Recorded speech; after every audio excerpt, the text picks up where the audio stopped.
Hello, I am Rachel Nasatka from Radical Alchemy, here with the halfway point for my 12-week leadership development pilot. This week's essay is titled, Hey Company Founders, Hire Experts, Not Psychics. Stop getting in your own way. Sample my 12-week leadership development pilot instead. Week 6, Creating a Decision-Making Model. We've all had that boss, the one who empowers you, who makes you feel like your voice matters, who encourages you to have a distinct point of view. As long as that point of view mirrors their own, that voice echoes their influence, and that empowered decision is made as a proxy. Because this leader is the one who says they don't need to be in the room where it happens, but subsequently vetoes any decision made without them, often long past the point of irreversible implications. Recently, I worked for a chief people officer like this, one who play acted as supportive and empowering while publicly shaming anyone who did not overtly read her mind. And I'll be honest, I've never experienced working on such a low performing team. Now, let me be clear. This team was made up of wildly smart and experienced HR and communications professionals who were all open to collaboration, difficult conversations, and transparent partnerships.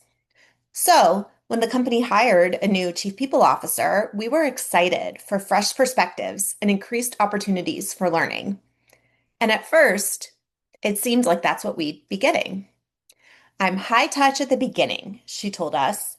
Once I know we are aligned in our vision, I'll back off and let you all make the decisions. So we aligned on project outlines and deliverables. We aligned on roles and responsibilities. We aligned on timing and approval processes. And then we got to work.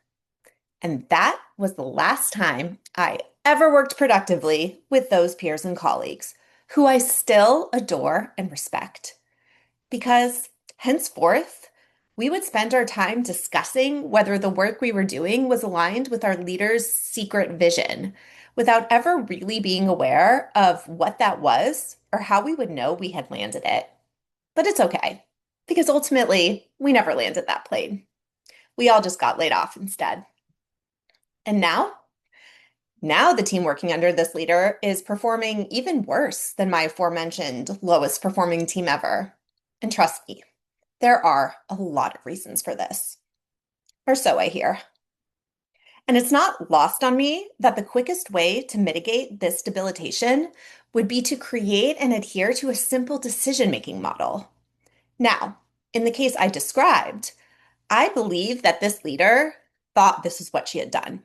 She told us from the onset about her role, aligning on the strategy, and the team's role, making all of the micro decisions that turn strategy into execution.